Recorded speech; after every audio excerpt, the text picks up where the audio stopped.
പ്രാഥമിക ഘട്ടത്തിൽ രോഗം കണ്ടെത്താൻ കഴിയുന്നില്ല എന്നതാണ് ക്യാൻസറിനെ സംബന്ധിച്ചിടത്തോളം ഏറ്റവും ഗൗരവമായ പ്രശ്നം. ഈ സാഹചര്യത്തിൽ ജില്ലാ താലൂക്ക് ആസ്പത്രികളിൽ ക്യാൻസർ പരിശോധനാ കേന്ദ്രങ്ങൾ തുടങ്ങാൻ ആലോചനയുണ്ടോ? സർക്കാർ സംവിധാനത്തിന് കീഴിലുള്ള 1392 ആരോഗ്യ കേന്ദ്രങ്ങളിലും ആശുപത്രികളിലും സ്ക്രീനിംഗ് സംവിധാനമുണ്ട്.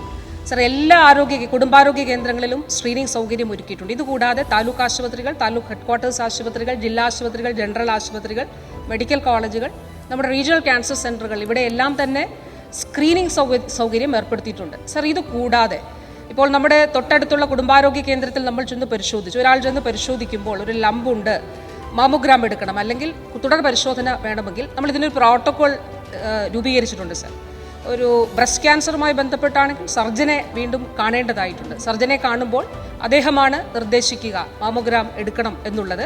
അങ്ങനെയാണെങ്കിൽ അതിനൊരു ക്യാൻസർ ഗ്രിഡ് രൂപീകരിച്ചിട്ടുണ്ട്. സർ, ഓരോ ജില്ലയിലും എവിടെയൊക്കെയാണ് ഈ സൗകര്യങ്ങൾ ഉള്ളത് എന്നത് സംബന്ധിച്ചൊരു ക്യാൻസർ ഗ്രിഡ് രൂപീകരിച്ചിട്ടുണ്ട്. അപ്പോൾ തീർച്ചയായിട്ടും ആ ക്യാൻസർ ഗ്രിഡിൻ്റെ അടിസ്ഥാനത്തിൽ തന്നെ മുന്നോട്ട് പോകാനായിട്ട് കഴിയും. സർ, മെഡിക്കൽ കോളേജ്, ചുരുക്കം ചില മെഡിക്കൽ കോളേജുകളിലും റീജിയണൽ ക്യാൻസർ സെൻ്ററുകളിലും മാത്രമുണ്ടായിരുന്ന ക്യാൻസർ ചികിത്സ ഇന്ന് സംസ്ഥാനത്തെ ജില്ലാ ആശുപത്രികളിലേക്ക് എത്തിക്കുന്നതിന് ഈ സർക്കാരിന് കഴിഞ്ഞിട്ടുണ്ട്. സർ, 25 ആശുപത്രികളിൽ അതുണ്ട്.